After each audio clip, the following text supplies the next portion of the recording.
ಸಿನಿಮಾದ ಕಥಾನಾಯಕ ಎಲ್ಲೋ ಒಂದು ಕಡೆ ಹರಿದಿರೋ ಬಟ್ಟೆ, ಆ ನಂತರ ಅದೇ ಸಿನಿಮಾದ ಕಥಾ ನಾಯಕಿ ಸ್ಟಿಚ್ ಮಾಡುವಂಥದ್ದು, ಸೂಜಿಯಿಂದ ಹೊಲಿಯುವಂಥದ್ದು, ಬಟನ್ ಹಾಕುವಂಥದ್ದು, ಇದು ಸಿನಿಮಾದಲ್ಲಿ ನಿಮಗೊಂದನ್ನು ತೋರಿಸಿಬಿಡಬಹುದೇನೋ.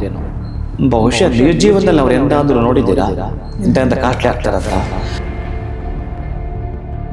ನೀವು ಒಗೆದಿದ್ರು ಸ್ಟಿಚಸ್ ಮಾಡಿ ಮತ್ತು ಒಗೆದು ಬೇಕಾದ್ರೆ ಹಾಕೊಳ್ಬಹುದು, ಹಾಕೋಬಹುದು, ಹಾಕೊಳ್ಳಲೇಬೇಕು ಅಲ್ಲ, ಹಾಕೊಳ್ಳೋ ಸಾಧ್ಯವೂ ಇಲ್ಲ. ನೀವೇನಾದ್ರೂ ದೇವಸ್ಥಾನಕ್ಕೆ ತೀರ್ಥ ತೆಗೆದುಕೊಳ್ಳಲಿಕ್ಕೆ ಹೋಗಬೇಕಾದ್ರೆ ಒಂದು ಶರ್ಟು ಪ್ಯಾಂಟ್ ಹಾಕೊಳ್ತಾ, ಕೋಟ್ ಹಾಕೊಂಡು, ಒಂದು ಟೈ ಹಾಕೊಂಡು ತೀರ್ಥ ಕೂಡ ತಗೊಳ್ತೀರಾ? ನಮ್ಮ ದೇಹದ ಒಳಗಡೆ ಇರುವ ಪ್ರಾಣಶಕ್ತಿಗೆ ವಾಸುದೇವನೆಂದು ಹೆಸರು, ನಾವು ಧರಿಸುವ ಬಟ್ಟೆಗೆ ವಸನವೆಂದು ಹೆಸರು. 28ರಿಂದ 32 ಪೀಸ್ ಕಟ್ ಆಗಿದೆ ಅಂತಂದ್ರೆ ಬಟ್ಟೆ, ಅದು ಯಾವುದೇ ಕಾರಣಕ್ಕೆ ಧರಿಸಬಾರ್ದು ಅಂತ. ಅದ್ಭುತವಾದ ಅದೃಷ್ಟ ಕುಲಾಯಿಸಬೇಕು ಅಂತಂದ್ರೆ ರೋಹಿಣಿ ನಕ್ಷತ್ರ, ರೇವತಿ ನಕ್ಷತ್ರ ಅಂತೂ ಅದ್ಭುತಗಳ ಅದ್ಭುತ ರೀ. ಈ ದಾರಿದ್ರ್ಯ ದೇವತೆಗೆ ಅವಕಾಶ ಎಲ್ಲಿ ಗೊತ್ತಾ? ದಾರಿದ್ರ್ಯ ದೇವತೆಗೆ ಮನೆ ಯಾವುದು ಗೊತ್ತಾ? ಆ ಹರಿದಿರೋ ಬಟ್ಟೆ. ನಮಸ್ಕಾರ, ಶುಭೋದಯ ಪ್ರೀತಿಯ ವೀಕ್ಷಕರೆಲ್ಲರಿಗೂ ಸಂಕಲ್ಪ ಸದ್ದಿ ಕಾರ್ಯಕ್ರಮಕ್ಕೆ ಆತ್ಮೀಯ ಪ್ರೀತಿಯ ಸ್ವಾಗತ ಹೇಳ್ತಾ ಇರೋದು ನಾನು ಅನುಷಾ. ಮೊದಲನೇ ಬಾರಿ ಚಾನಲ್ ವೀಕ್ಷಿಸ್ತಾ ಇದ್ದೀರಾ ಅಂದರೆ ಈಗಲೇ ನಮ್ಮ ಚಾನೆಲ್ನ ಸಬ್ಸ್ಕ್ರೈಬ್ ಮಾಡಿ, ನಮ್ಮ ವಿಡಿಯೋಸ್ನ ಲೈಕ್ ಮಾಡಿ. ಇನ್ನು ಪ್ರತಿಯೊಂದು ವಿಡಿಯೋಸಲ್ಲಿ ಕೂಡ ಸಾಕಷ್ಟು ಉಪಯುಕ್ತವಾಗಿರುವಂಥ ವಿಚಾರಗಳ ಬಗ್ಗೆ ಸಂಪೂರ್ಣವಾಗಿರುವಂಥ ಮಾಹಿತಿ ಹಾಗೆ ಮಾರ್ಗದರ್ಶನ ನೀಡುವಂಥ ಸ್ಪಿರಿಚುವಲ್ ಗುರು ಡಾಕ್ಟರ್ ವಿಷ್ಣುದತ್ತ ಗುರುಜಿಯವರಿದ್ದಾರೆ. ಬನ್ನಿ ಗುರುಗಳನ್ನ ಕಾರ್ಯಕ್ರಮಕ್ಕೆ ಬರಮಾಡ್ಕೊಳ್ಳೋಣ. ನಮಸ್ತೆ ಗುರುಗಳೇ, ಕಾರ್ಯಕ್ರಮಕ್ಕೆ ಆತ್ಮೀಯ ಸ್ವಾಗತ. ಒಳ್ಳೆದಾಗ್ಲಿ ಅಮ್ಮ. ಗುರುಗಳ ಕೆಲವೊಂದು ಬಾರಿ ಏನಾಗುತ್ತೆ ಅಂದರೆ ನಾವು ಯೂಶಲಿ ಬಟ್ಟೆ ಹಾಕೊಂಡ್ಬಿಡ್ತೀವಿ, ಗೊತ್ತಾಗೋದಿಲ್ಲ. ಈ ಹರಿದೋಗಿರೋದು ಆಮೇಲೆ ನೋಡ್ಕೊಳ್ತೀವಿ, ಅಥವಾ ಇನ್ನು ಕೆಲವರು ಬಡತನದಲ್ಲಿ ಹರಿದಿರೋಂಥ ಬಟ್ಟೆಗಳನ್ನ ಹಾಕ್ಕೊಳ್ತಾರೆ. ಸೊ ಇದೊಂದು ರೀತಿ ದರಿದ್ರ ಅಂತ ಕನ್ಸಿಡರ್ ಮಾಡೋದಾ? ಹರಿದಿರೋಂಥ ಬಟ್ಟೆಗಳನ್ನ ನಾವು ಧಾರಣೆ ಮಾಡ್ಬೋದಾ? ಇದು ಒಂದು. ಈಗ ಅಚಾನಕ್ಕಾಗಿ ಹಾಕಿರ್ತೀವಿ, ಹರಿದಿರೋದು ನೋಡ್ಕೊಡ್ರಲ್ಲ, ಅದು ಒಂದು ಬೇರೆ ವಿಚಾರ. ಬಟ್ ಇನ್ನು ಕೆಲವ್ರಿಗೆ ಆಗೋದಿಲ್ಲ, ಅದನ್ನು ಹಾಕಿರ್ತಾರೆ. ಈ ಥರನೂ ಕೂಡ ನೋಡ್ತೀವಿ. ಇನ್ನು ನಾವು ಇರೋದೇ ಇಂಡಸ್ಟ್ರಿಯಲ್ಲಿ ಇರೋದ್ರಿಂದ ಸಾಕಷ್ಟು ಸೀರಿಯಲ್ಸ್ ಆಗಿರ್ಬೋದು, ಸಿನಿಮಾಗಳಲ್ಲಿ ನೋಡುವಾಗ ಈ ಹಾಕೊಂಡಿರೋ ಬಟ್ಟೆನೇ ಅವಾಗ ಅಲ್ಲಿ ಹೊಲಿತಾ ಇರ್ತಾರೆ. ಅಂದ್ರೆ ಇವಾಗ ನಾವು ಸಾಕಷ್ಟು ಸನ್ನಿವೇಶಗಳನ್ನ ನಾವು ನೋಡಿರ್ತೀವಿ. ಈ ಹೀರೋಯಿನ್ ಆಗಿರ್ಬೋದು, ಹೀರೋಗೆ ಒಂದು ಬಟನ್ ಹೊಲಿಯುವಂಥದ್ದು, ಅವ್ರು ಹಾಕೊಂಡೇ ನಿಂತಿರ್ತಾರೆ. ಅದೇ ಥರದ್ದು ಎಷ್ಟೊಂದು ದೃಶ್ಯಗಳನ್ನೆಲ್ಲ ನೋಡಿರ್ತೀವಿ.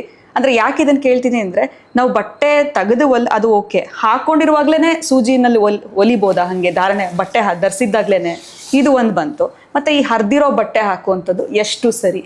ಸೊ ಅದು ಹಾಕೋದ್ರಿಂದ ನಮ್ಗೆ ಎಷ್ಟು ದಾರಿದ್ರ್ಯಗಳನ್ನ ನಾವು ಬರಮಾಡ್ಕೊಳ್ತೀವಿ? ಈ ವಿಚಾರವಾಗಿ ತಿಳಿಸ್ಕೊಟ್ರೆ ಚೆನ್ನಾಗಿರುತ್ತೆ ಅಂತ ಗುರು. ಓಂ ವಿಶ್ವಸ್ಮೈ ನಮಃ. ಪ್ರೀತಿಯ ಬಂಧುಗಳೇ, ಹರಿದಿರೋ ಬಟ್ಟೆ,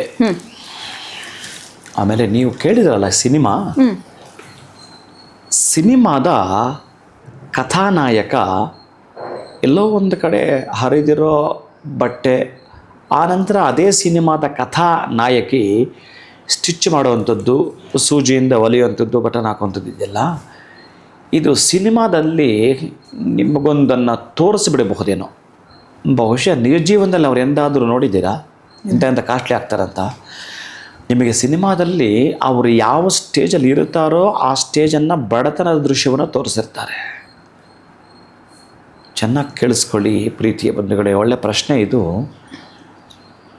ನಾವೇನಾದರೂ ಡ್ರೆಸ್ ಹಾಕಿದ್ದಾದ ಮೇಲೆ, ಈಗಂತೂ ಕೂಡ ಈ ಅತ್ಯಾಧುನಿಕ ಯುಗದಲ್ಲಿ ಈ ಮಹಿಳಾ ಮಣಿಗಳು ಪಾಪ ಎಷ್ಟೋ ಜನ ಈ ಫ್ಯಾಷನ್ ಡಿಸೈನ್ ಅಂತ ಅಂದ್ಕೊಂಡು ಈ ಹಾಕ್ಕೊಂಡು ನಂತರ ಮತ್ತೆ ಯಾರನ್ನೋ ಕರೆಸ್ಕೊಂಡು ರೆಡಿ ಆಗೋವಾಗ ಸ್ಟಿಚ್ ಹಾಕಿ ಮತ್ತೆ ಮಾಡ್ತಾರಲ್ಲ, ಇದಕ್ಕಿಂತಲೂ ಇನ್ನು 8 ದಾರಿದ್ರ್ಯಗಳು ಬಿಟ್ಟಿದ್ವಿ.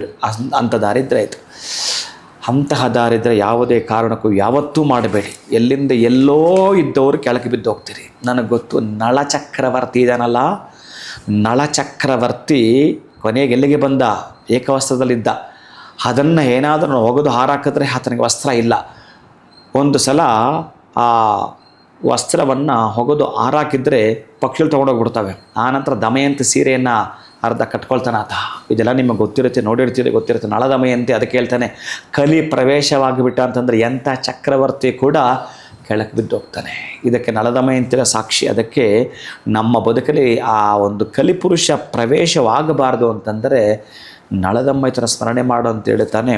ನೀವು ಕೇಳಿದ ಪ್ರಶ್ನೆಗೆ ನಾವು ಗಮನಿಸೋದಾದರೆ, ಪ್ರೀತಿಯ ಬಂಧುಗಳೇ, ಹರಿದಿರೋದಂತ ಇದೆಯಲ್ಲ, ಯಾವುದೇ ಕಾರಣಕ್ಕೂ ಹಾಕಬಾರ್ದು, ಯಾವುದೇ ಕಾರಣಕ್ಕೂ ಹಾಕಬಾರ್ದು. ತೀರಾ ಬಡವರಿರ್ತಾರೆ ಗುರುಗಳೇ, ಏನು ಮಾಡೋದು? ಅದೇ ನೀವು ಒಗೆದಿದ್ದರೂ ಕೂಡ ಸ್ಟಿಚಸ್ ಮಾಡಿದ ಮೇಲೆ ಹಾಕ್ಕೊಳ್ಬಾರ್ದು. ನೀವು ಒಗೆದಿದ್ದರೂ ಸ್ಟಿಚಸ್ ಮಾಡಿ ಮತ್ತು ಒಗೆದು ಬೇಕಾದರೆ ಹಾಕ್ಕೊಳ್ಬಹುದು, ಹಾಕ್ಕೊಳ್ಳಲೇಬೇಕು ಅಲ್ಲ, ಹಾಕೊಳ್ಳೋ ಸಾಧ್ಯವೂ ಇಲ್ಲ. ಇನ್ನು ಬೆನ್ನ ಹಿಂದಗಡೆ ಏನಾದರೂ ಹರಿದು ಬಿಟ್ಟಿದೆ ಅಂತಂದರೆ ನೀವು ಸ್ಟಿಚ್ ಮಾಡಿ ಹಾಕ್ಕೊಂಡ್ರೂ ಸಮಂಜಸವಲ್ಲ, ಯಾವುದೇ ಕಾರಣಕ್ಕೂ ಧರಿಸಬಾರ್ದು. ನೋಡಿ, ಒಬ್ಬೊಬ್ರದ್ದು ನಾನು ಡ್ರೆಸ್ ಕೊಡಿದ್ದೆ. ಪೊಲೀಸ್ನವ್ರದ್ದು ಒಂದು ರೀತಿಯ ವಸ್ತ್ರವನ್ನು ಧರಿಸ್ತಾರೆ, ಈ ಜಡ್ಜ್ ಒಂದು ರೀತಿಯ ವಸ್ತ್ರವನ್ನು ಧರಿಸ್ತಾರೆ, ಈ ಲಾಯರ್ ಒಂದು ರೀತಿಯ ಬಟ್ಟೆಯನ್ನು ಧರಿಸ್ತಾರೆ, ಈ ಡಾಕ್ಟರ್ಗಳು ಒಂದು ರೀತಿಯ ವಸ್ತ್ರವನ್ನು ಧರಿಸ್ತಾರೆ, ಈ ದೇವಾಲಯದಲ್ಲಿ ಅರ್ಚಕರು ಒಂದು ರೀತಿಯ ವಸ್ತ್ರವನ್ನು ಧರಿಸ್ತಾರೆ, ಇನ್ನು ಸ್ಪಿರಿಚುವಲ್ ಗುರುಗಳು ಅದಕ್ಕೆ ಸಂಬಂಧಪಟ್ಟ ಒಂದು ಡ್ರೆಸ್ಸನ್ನು ಧರಿಸ್ತಾರೆ, ಇನ್ನು ಸಿನಿಮಾ ನಟ ನಟಿಯರು ಅವ್ರಿಗೆ ಬೇಕಾದ ಒಂದು ಡ್ರೆಸ್ಸನ್ನು ಧರಿಸ್ತಾರೆ. ಇಲ್ಲಿ ಎಲ್ಲಾದರೂ ಕೂಡ ತೋರಿಸಿ ನೋಡೋಣ. ನಾನು ಯಾಕೆ ಹೇಳ್ತೀನಿ ಅಂತಂದರೆ, ನೀವೇನಾದರೂ ದೇವಸ್ಥಾನಕ್ಕೆ ತೀರ್ಥ ತೆಗೆದುಕೊಳ್ಳಲಿಕ್ಕೆ ಹೋಗಬೇಕಾದ್ರೆ ಒಂದು ಶರ್ಟು ಪ್ಯಾಂಟ್ ಹಾಕ್ಕೊಳ್ತಾ, ಕೋಟ್ ಹಾಕ್ಕೊಳ್ತಾ, ಒಂದು ಟೈ ಹಾಕ್ಕೊಂಡು ತೀರ್ಥ ಕೊಡ ತಗೊಳ್ತೀರಾ? ನೋಡಿ, ನಿಮ್ಮ ಭಾವನೆಯೇ ಒಪ್ಕೊಳ್ಳಲ್ಲ. ಹಾಗೇ ಎಲ್ಲದಕ್ಕೂ ಕೂಡ ಇಲ್ಲಿ ಏನು ಬಹಳ ಮುಖ್ಯವಾಗಿ ಮಾತಾಡುತ್ತಂತಂದರೆ, ಈ ಭೂಮಿ ಇದೆಯಲ್ಲ, ಈ ಭೂಮಿಗೆ ವಸುಮತಿ ಅಂತ ಹೆಸರು. ವಸುಮತಿ ನಮ್ಮ ದೇಹದ ಒಳಗಡೆ ಇರುವ ಪ್ರಾಣಶಕ್ತಿಗೆ ವಾಸುದೇವನೆಂದು ಹೆಸರು. ನಾವು ಧರಿಸುವ ಬಟ್ಟೆಗೆ ವಸನವೆಂದು ಹೆಸರು. ವಸುಮತಿ, ವಾಸುದೇವ, ವಸನ ಅಂದರೆ ವಸ್ತ್ರ. ಈ ಮೂರು ಇದಾವಲ್ಲ, ಈ ಮೂರು ಅತ್ಯಂತ ಬಲವನ್ನು ಕೊಡುವಂಥದ್ದು. ಏನೇನು ಬಲವನ್ನು? ನೀವೇನಾದರೂ ಹರಿದಿರೋದು, ನೀವೇನಾದರೂ ಸ್ಟಿಚ್ ಮಾಡೋದು ಹಾಕ್ಕೊಳ್ತಾ ಬಂದರೆ 3 ದೊಡ್ಡ ಪ್ರಯತ್ನಗಳನ್ನು ಕಳ್ಕೊಳ್ತೀರಂತೆ. ಆ 3 ದೊಡ್ಡ ಪ್ರಯತ್ನಗಳು ಏನು ಗೊತ್ತಾ? 1ನೇದು ಅವಕಾಶವನ್ನು ಕಳ್ಕೊಳ್ತೀರಂತೆ, 2ನೇದು ಆರ್ಥಿಕ ಸ್ಥಿತಿಯನ್ನು ಕಳ್ಕೊಳ್ತೀರಂತೆ, 3ನೇದು ಆನಂದವನ್ನು ಕಳ್ಕೊಳ್ತೀರಂತೆ. ಅಂದರೆ ಅವಕಾಶದ ಸ್ಥಿತಿ, ಆರ್ಥಿಕದ ಸ್ಥಿತಿ, ಆನಂದ ಸ್ಥಿತಿಯನ್ನು ಕಳ್ಕೊಳ್ತೀವಿ ನಾವು ಹೊಲಿಗೆ ಹಾಕಿರೋ ಬಟ್ಟೆಯನ್ನು ಧರಿಸಿದ್ರೆ. ಅಂದರೆ ಸ್ಟಿಚ್ ಮಾಡಿರೋದು. ಆನಂತರ ಹಾಕ್ಕೊಂಡು ಸ್ಟಿಚ್ ಮಾಡಿದ್ರೆ ಇನ್ನು ಯಾವ ಥರ ದಾರಿದ್ರ್ಯವೋ ನನಗೆ ಗೊತ್ತಿಲ್ಲ. ಅದಕ್ಕಾಗಿ ನೋಡಿ, ಯಾವುದಾದ್ರೂ ಬಹುಶಃ ಈ ಹಿಂದೆ ನಾನು ಮಾತಾಡಿರಬಹುದು, ದೇವಸ್ಥಾನದಲ್ಲಿ ಯಾಕೆ ಶರ್ಟು ಬಿಚ್ಚಿಸ್ತಾರೆ ನೀವು ಪ್ರಶ್ನೆ ಕೇಳಿದ್ದೀರಿ ಒಂದ್ಸಲ. ಯಾಕೆ ಶರ್ಟು ಬಿಚ್ಚಿಸ್ತಾರೆ ಪುರುಷರಿಗೆ ಅಂತಂದರೆ, ನೀವು ಯೋಚನೆ ನಿಧಾನಕ್ಕೆ ಮಾಡಬೇಕು. 28ರಿಂದ 32 ಪೀಸ್ ಕಟ್ ಆಗಿದೆಯಾ ಅಂತಂದರೆ ಬಟ್ಟೆ, ಅದು ಯಾವುದೇ ಕಾರಣಕ್ಕೆ ಧರಿಸಬಾರ್ದು ಅಂತ. ಇನ್ನು ಶರ್ಟ್ ಇನ್ನೇನು, ಕಾಲರ್ಗೊಂದು ಕಟ್ ಮಾಡ್ತಾನೆ, ತೋಳಕ್ಕೊಂದು ಕಟ್ ಮಾಡ್ತಾನೆ, ಮತ್ತು ಜೇಬ್ಗೊಂದು ಕಟ್ ಮಾಡ್ತಾನೆ, ಮತ್ತು ಬಟನ್ಸ್ಗೆಲ್ಲ ಅಲ್ಲಲ್ಲಿ ಸ್ಟಿಚ್ ಮಾಡ್ತಾನೆ. ಒಟ್ಟಾರೆಯಾಗಿ 28ರಿಂದ 32 ಕಡೆ ಏನಾದರೂ ಕಟ್ಟಾಗಿದೆಯಾ ಬಟ್ಟೆ ಅಂತಂದರೆ ಅದಕ್ಕಿಂತಲೂ ದಾರಿದ್ರ್ಯ ಇಲ್ಲ ಅಂತ ಹೇಳ್ತಾನೆ. ಅದನ್ನು ಸ್ಟಿಚ್ ಮಾಡಿರ್ತಾರೆ, ನಾವು ದೇವಸ್ಥಾನಕ್ಕೆ ಹಾಕ್ಕೊಂಡು ಹೋಗ್ತೇವೆ, ಹೇಗೋ ಹಾಗೋ ಅದಕ್ಕೊಂದಷ್ಟು ಎಕ್ಸ್ಕ್ಯೂಸ್ ಇದೆ. ಆದರೆ 100ಕ್ಕೆ 100 ದೇವಸ್ಥಾನದಲ್ಲಿ ಬಟ್ಟೆ ಬಿಚ್ಚುವಂಥದ್ದು ನಿಮಗೆ ಈ 3 ಅವಕಾಶಗಳು ಸಿಗಲಿ ಅಂತ. ಆ 3 ಅವಕಾಶಗಳು ಸಿಗೋದಿಲ್ಲ ಅಂತಂದರೆ ದೇವಾಲಯಗಳಿರ್ತಕ್ಕಂಥ ದೊಡ್ಡ ಮಟ್ಟದ ಆಕಸ್ಮಿಕ ಎನರ್ಜಿ ಅವಕಾಶವನ್ನು ಕೊಡುತ್ತೆ, ಆರ್ಥಿಕ ಅಭಿವೃದ್ಧಿಯನ್ನು ಮಾಡಿಕೊಡುತ್ತೆ, ಆನಂದವನ್ನು ಕೊಡುತ್ತೆ. ಅದಕ್ಕಾಗಿಯೇ ಈ ಶಲ್ಯ ನೋಡಿ, ಎಲ್ಲೂ ಸ್ಟಿಚ್ಚೇ ಇರಲ್ಲ, ಅದಕ್ಕೆ ಪೂರ್ಣವಾಗಿರುವಂಥದ್ದು. ಅದಕ್ಕೆ ಪಾಪ ಕೆಲವ್ರಿಗೆ ಅರ್ಥ ಆಗಲ್ಲ.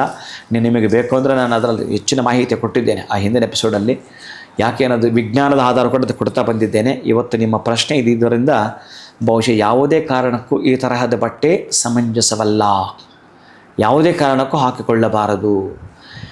ನೀವು ಬಟ್ಟೆ ಹಾಕ್ಕೊಳ್ಬೇಕು ಅಂತಂದರೆ, ನಿಮಗೆ ಅದೃಷ್ಟ ಕುಲಾಯಿಸಬೇಕು ಅಂತಂದರೆ, ಅದ್ಭುತವಾದ ಅದೃಷ್ಟ ಕುಲಾಯಿಸಬೇಕು ಅಂತಂದರೆ ರೋಹಿಣಿ ನಕ್ಷತ್ರ, ರೇವತಿ ನಕ್ಷತ್ರ. ರೇವತಿ ನಕ್ಷತ್ರ ಅಂದರೂ ಅದ್ಭುತಗಳ ಅದ್ಭುತ ರೀ. ನೂತನ ವಸ್ತ್ರವನ್ನೇನಾದರೂ ನೀವು ರೇವತಿ ನಕ್ಷತ್ರ ಇದ್ದಾಗ ಧರಿಸ್ತೀನಿ ಅಂತಂದರೆ ಒಂದು ನಿಮ್ಮನ್ನು ಹುಡ್ಕೊಂಡು ಬಂದುಬಿಡುತ್ತಂತೆ ಅದೃಷ್ಟ ಅನ್ನೋದು, ಒಂದು ಮಿರಾಕಲ್ ಅನ್ನೋದು ನಿಮ್ಮನ್ನು ಹುಡುಕಿ ಬಂದುಬಿಡುತ್ತಂತೆ. ನೂತನ ವಸ್ತ್ರವನ್ನು ತಂದು ಸ್ವಲ್ಪ ಹಾಲು ಅರಿಶಿಣವನ್ನು ಬಟ್ಟೆಗೆ ಲೇಪನ ಮಾಡಿಬಿಟ್ಟು ಭಗವಂತನಿಗೆ ತೋರಿಸಿ, ಸ್ವಾಮಿ ಇದು ನೀನು ಕರುಣಿಸಿರೋದು ಅಂತ ಹೇಳಿ ಆ ಭಗವಂತನಿಗೆ ತೋರಿಸ್ತಾ ವಸ್ತ್ರಧಾರಣೆಯನ್ನು ಮಾಡಿದರೆ ಈ 3 ಪಡ್ಕೊಳ್ತಾರೆ. ಯಾವುದು? ಅವಕಾಶ, ಆರ್ಥಿಕ ಅಂಡ್ ಆನಂದ. ಈ 3 ಪಡ್ಕೊಳ್ತೀರಿ.